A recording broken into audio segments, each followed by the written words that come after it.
आप सभी वैष्णव जन को श्री हरिवंशी श्री सद्गुरुदेव भगवान की जय हो। श्री राधा वल्लभ लाल की जय हो। श्री वृंदावन धाम की जय हो। आप सभी भक्तों, प्रेमियों, संतों, रसिकों की जय हो। गुरु कृपा से, महाराज श्री के श्री चरणों के बल से आज हम पंचाध्यायी महारास लीला, रास लीला का आरंभ, प्रसंग, कथन और श्रवण कर, मनन और चिंतन कर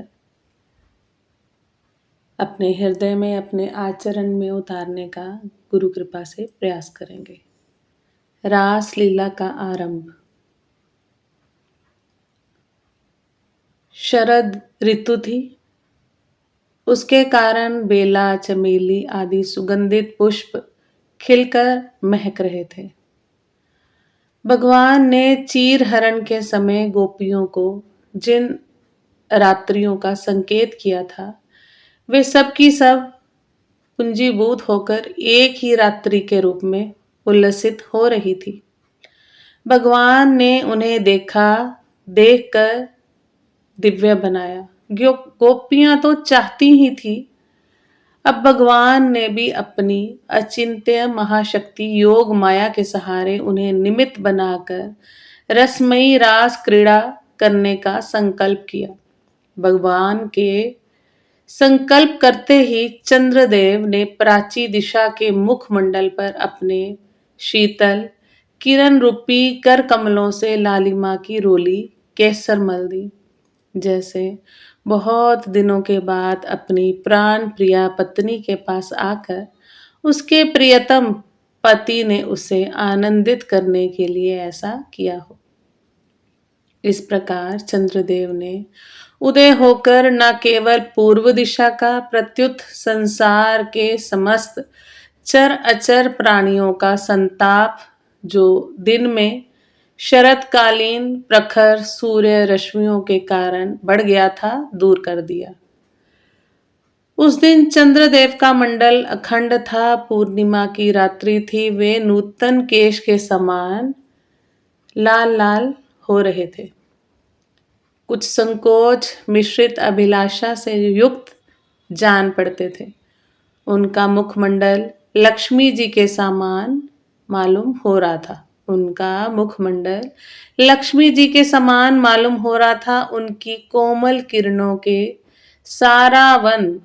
कोमल किरणों से सारा वन अनुराग के रंग में रंग गया था।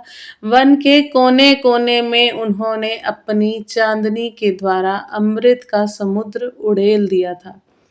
भगवान श्री कृष्ण ने अपने दिव्य उज्जवल रस के उद्दीपन की पूरी सामग्री से उन्हें और उस वन को देखकर अपनी बांसुरी पर ब्रज सुंदरियों के मन को हरण करने वाला काम बीज क्लिंग के अस्पष्ट एवं मधुर तान छेड़ दी। भगवान का ये वंशी नाद भगवान के प्रेम को, उनके मिलन की लालसा को अत्यंत उकसाने वाला, बढ़ाने वाला था।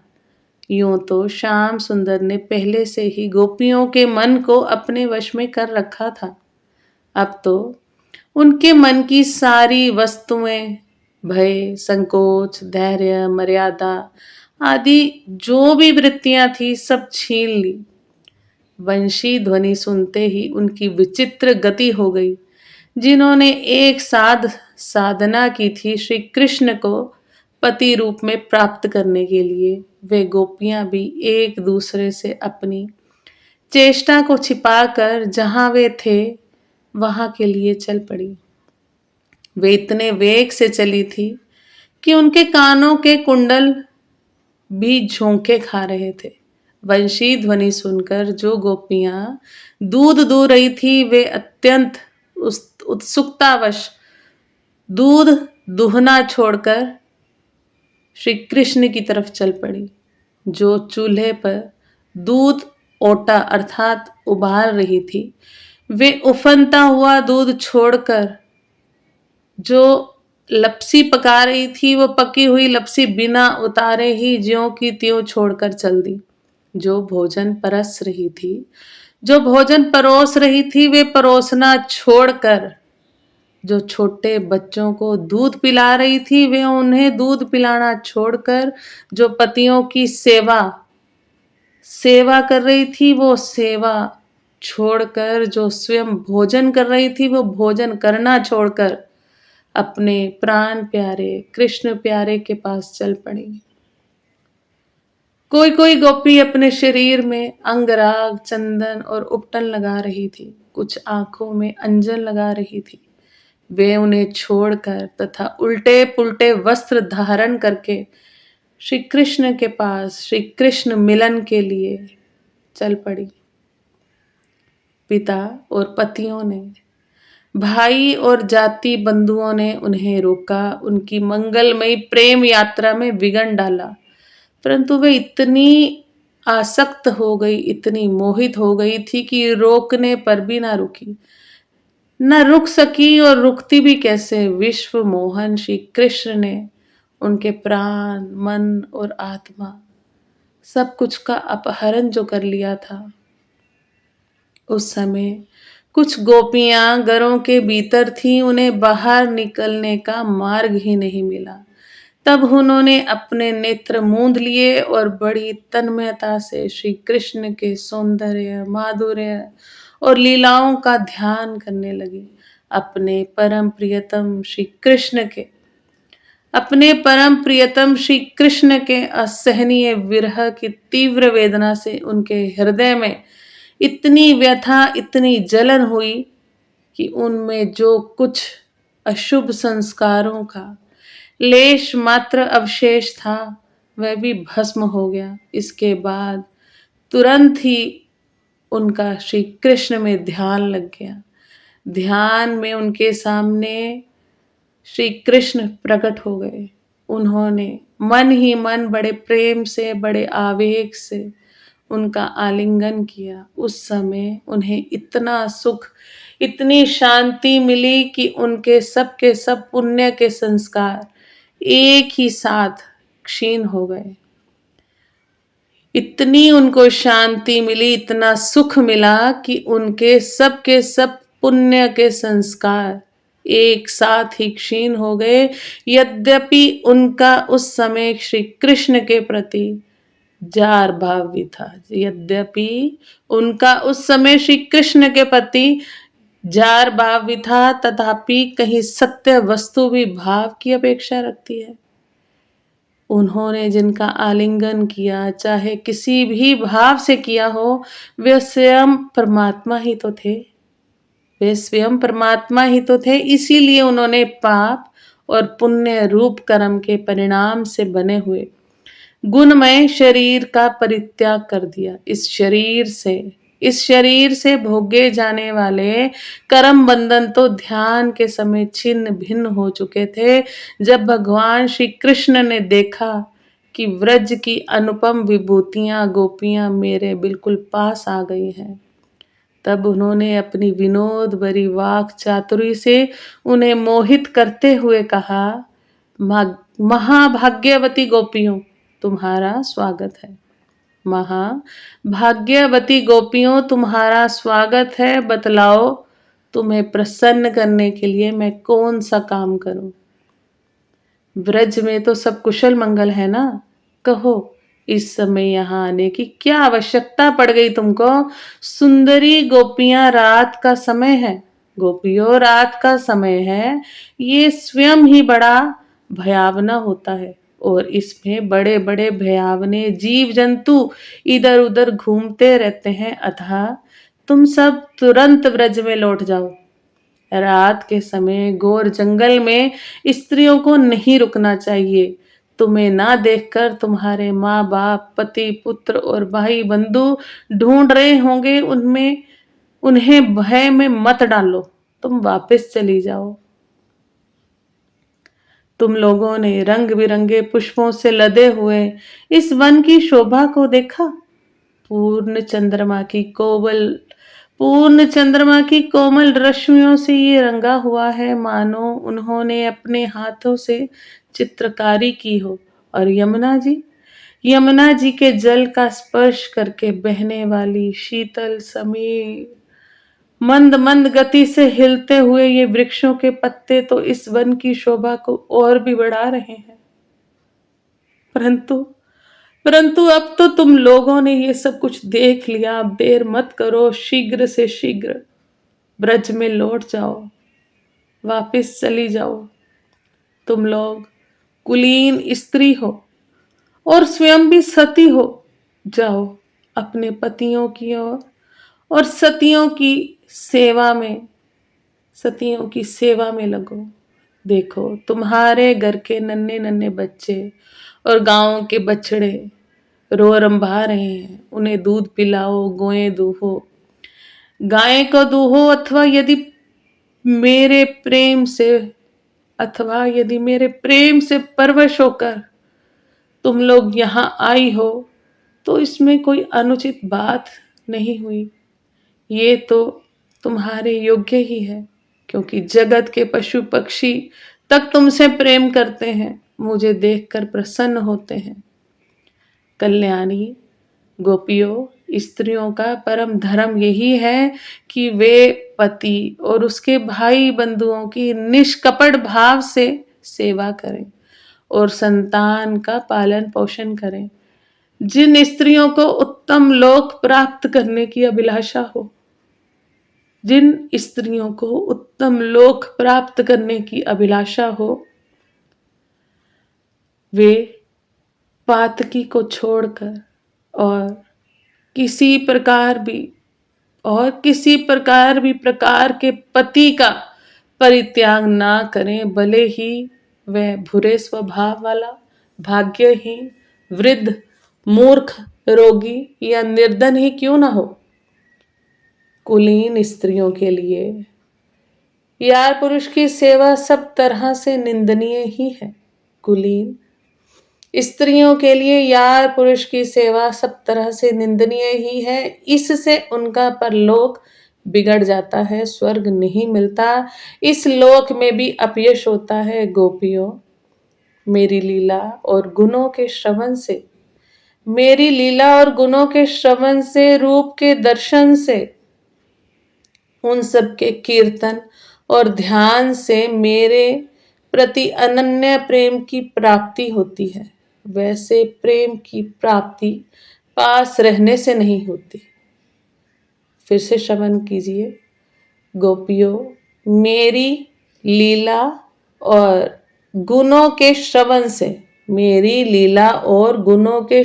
से, रूप के दर्शन से, उन सबके कीर्तन और ध्यान से मेरे प्रति अनन्य प्रेम की प्राप्ति होती है। वैसे प्रेम की अनन्य प्राप्ति मेरे पास रहने से नहीं होती। इसलिए तुम लोग अभी अपने अपने घर लौट जाओ। भगवान श्री कृष्ण का ये अप्रिय भाषण सुनकर गोपियां उदास और खिन्न हो गई। उनकी आशा टूट गई। वे चिंता के अथाह एवं अपार समुद्र में डूबने और उतरने लगी। समुद्र में डूबने और उतरने लगी। उनके बिंबाफल के समान लाल लाल अधर शोक के कारण चलने वाली लंबी और गर्म सांस से सूख गए। उन्होंने अपने मुंह नीचे की ओर लटका लिए। वह पैर के नखों से धरती कुरेदने लगी। नेत्रों से दुख के आंसू बह बहकर काजल के साथ वक्षस्थल पर पहुंचने और वहां लगी हुई केसर को धोने लगे। उनका हृदय दुख से इतना भर गया कि कुछ बोल ही ना सकी, चुपचाप खड़ी ही रह गई। गोपियों ने अपने प्यारे श्याम सुंदर के लिए सारी कामनाएं, सारे भोग छोड़ दिए थे। श्री कृष्ण में उनका अनन्य अनुराग, अनन्य परम प्रेम था। जब उन्होंने अपने प्रियतम श्री कृष्ण की यह निष्ठुरता से भरी बात सुनी, जो बड़ी ही अप्रिय सी मालूम हो रही थी, तब उनको बड़ा दुख हुआ। आंखें रोते रोते लाल हो गई, आंसुओं के मारे रुंध गई। गोपियों ने कहा, प्यारे श्री कृष्ण, तुम घटघट वासी हो, तुम घटघट व्यापी हो, हमारे हृदय की बात जानते हो। तुम्हें इस प्रकार निष्ठुरता भरे वचन नहीं कहने चाहिए। हम सब कुछ छोड़कर केवल तुम्हारे चरणों में ही प्रेम करती हैं। इसमें संदेह नहीं कि तुम स्वतंत्र हो, हठीले हो, तुम पर हमारा कोई वश नहीं है। फिर भी तुम अपनी ओर से जैसे आदि पुरुष भगवान नारायण कृपा करके अपने मुमुक्षु भक्तों से प्रेम करते हैं, वैसे ही हमें स्वीकार कर लो। हमारा त्याग मत करो, हमारा त्याग मत करो प्यारे श्याम सुंदर। तुम सब धर्मों का रहस्य जानते हो। तुम्हारा ये कहना कि अपने पति, पुत्र और भाई बंधुओं की सेवा करना ही स्त्री का स्वधर्म है, ये सब ठीक है, परंतु इस उपदेश के अनुसार हमें तुम्हारी ही सेवा करनी चाहिए, क्योंकि तुम ही साक्षात भगवान हो। तुम ही समस्त शरीर धारियों के सुहृद हो, आत्मा हो और परम प्रियतम हो। आत्मज्ञान में निपुण महापुरुष तुमसे ही प्रेम करते हैं, क्योंकि तुम नित्य प्रिय एवं अपने ही आत्मा हो। अनित्य एवं दुखद पति पुत्र आदि से क्या प्रयोजन है परमेश्वर? इसलिए हम पर प्रसन्न हो जाओ परमेश्वर, कृपा करो। हे कमल नयन, चिरकाल से तुम्हारे प्रति पाली पोसी आशा, अभिलाषा की लहलहाती लता का छेदन मत करो। हे मनमोहन, अब तक हमारा चित्त घर के काम धंधों में लगता था, इसी से हमारे हाथ भी उसमें रमे हुए थे, परंतु तुमने हमारे देखते देखते हमारा चित्त लूट लिया। इसमें तुम्हें कोई कठिनाई भी नहीं उठानी पड़ी। तुम तो सुख स्वरूप होना, परंतु अब तो हमारी गतिमति निराली ही हो गई है। हमारे ये पैर तुम्हारे चरण कमलों को छोड़कर एक पग भी हटने के लिए तैयार नहीं हट रहे हैं। फिर हम ब्रज में कैसे जाएं वापस? फिर हम कैसे जाएं? यदि वहां जाएं भी तो करें क्या? हे प्राण वल्लभ, यदि हम जाएं तो वहां करें भी क्या?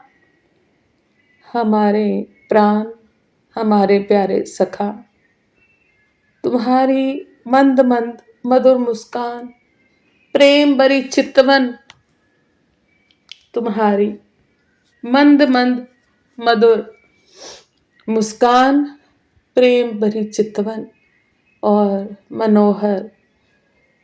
मनोहर संगीत ने हमारे हृदय में तुम्हारे प्रेम और मिलन की आग को धधका दिया, अर्थात बढ़ा दिया है।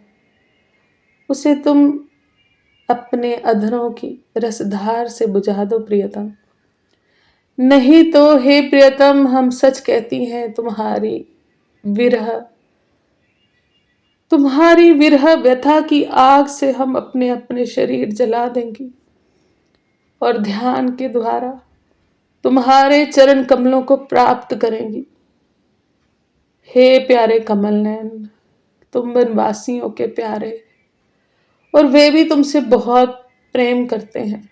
इससे प्रायः तुम उन्हीं के पास रहते हो, यहाँ तक कि तुम्हारे जिन चरण कमलों की सेवा का अवसर स्वयं श्री लक्ष्मी जी को कभी कभी ही मिलता है, उन्हीं चरणों का स्पर्श हमें प्राप्त हुआ। जिस दिन ये सौभाग्य हमें मिला और तुमने हमें स्वीकार किया, आनंदित किया, उसी दिन से हम और किसी के सामने एक क्षण के लिए भी ठहरने में असमर्थ हो गई हैं, पति पुत्रादि की सेवा तो दूर रही, पति पुत्रादि की सेवा तो दूर रही। हे कमल नयन, हे हमारे स्वामी, हे प्राण प्रियतम, हे प्राण प्रियतम, जिन लक्ष्मी की कृपा कटाक्ष प्राप्त करने के लिए बड़े बड़े देवता तपस्या करते रहते हैं, वही लक्ष्मी जी तुम्हारे वक्षस्थल में बिना किसी की प्रतिद्वंदिता के स्थान प्राप्त कर लेने पर भी अपनी सौत तुलसी के साथ तुम्हारे चरणों की रज पाने की अभिलाषा किया करती हैं। जिन लक्ष्मी की कृपा कटाक्ष प्राप्त करने के लिए बड़े बड़े देवता तपस्या करते हैं, वही लक्ष्मी जी तुम्हारे वक्षस्थल में बिना किसी भी प्रतिद्वंदिता के स्थान प्राप्त कर लेने पर भी अपनी सो तुलसी जी के साथ तुम्हारे चरण की रज पाने की अभिलाषा किया करती हैं। अब तक के सभी भक्तों ने उस चरण रज का सेवन किया है, उन्हीं के समान हम भी तुम्हारी उसी चरण रज की शरण में आई हैं। हे प्रियतम, अब तक जिसने भी तुम्हारे चरणों की शरण ली है, उसके सारे कष्ट तुमने मिटा दिए। अब तुम हम पर कृपा करो, हमें भी अपनी प्रसाद का भाजन बनाओ। हम तुम्हारी सेवा करने की आशा अभिलाषा से घर गांव कुटुंब सब कुछ छोड़कर तुम्हारे युगल चरणों की शरण में आई हैं। हे प्रियतम, हे प्राणवल्लभ, वहां तो तुम्हारी आराधना के लिए अवकाश ही नहीं है। तुम्हारी मधुर मुस्कान और चारु चितवन ने हमारे हृदय में प्रेम की मिलन की आकांक्षा की आग धधका दी है। हमारा रोम रोम उससे जल रहा है। तुम हमें अपनी दासी के रूप में स्वीकार कर लो, हमें अपनी सेवा का अवसर दो। तुम्हारा सुखद मुखमंडल जिस पर घुंघराली अलकें झलक रही हैं, तुम्हारे ये कमनीय कपोल जिन पर सुंदर सुंदर कुंडल अपना अनंत सौंदर्य बिखेर रहे हैं, तुम्हारे ये मधुर अधर जिनकी सुधा को भी लजाने वाली है, तुम्हारे ये नयन मनोहारी चितवन जो मंद मंद मुस्कान से उल्लसित हो रही हैं, तुम्हारे ये दोनों भुजाएं जो शरणागत को अभय दान देने में अत्यंत उदार है, और तुम्हारे ये वक्षस्थल जो लक्ष्मी जी का नित्य क्रीड़ा स्थल है, देखकर हम सब तुम्हारी दासी हो गई हैं। तीनों लोकों में भी और ऐसी कौन सी स्त्री है जो तुम्हें अपने नेत्रों से निहार कर आर्य मर्यादा से विचलित ना हो जाए, कुल कान और लोक लज्जा को त्याग कर तुम में अनुरक्त ना हो जाए। तुम्हारे मिलन की आकांक्षा की आग से हमारा वक्षस्थल जल रहा है। तुम अपनी इन दासियों के वक्षस्थल और सिर पर अपने कोमल कर कमल रखकर इन्हें अपना लो, हमें जीवन दान दो।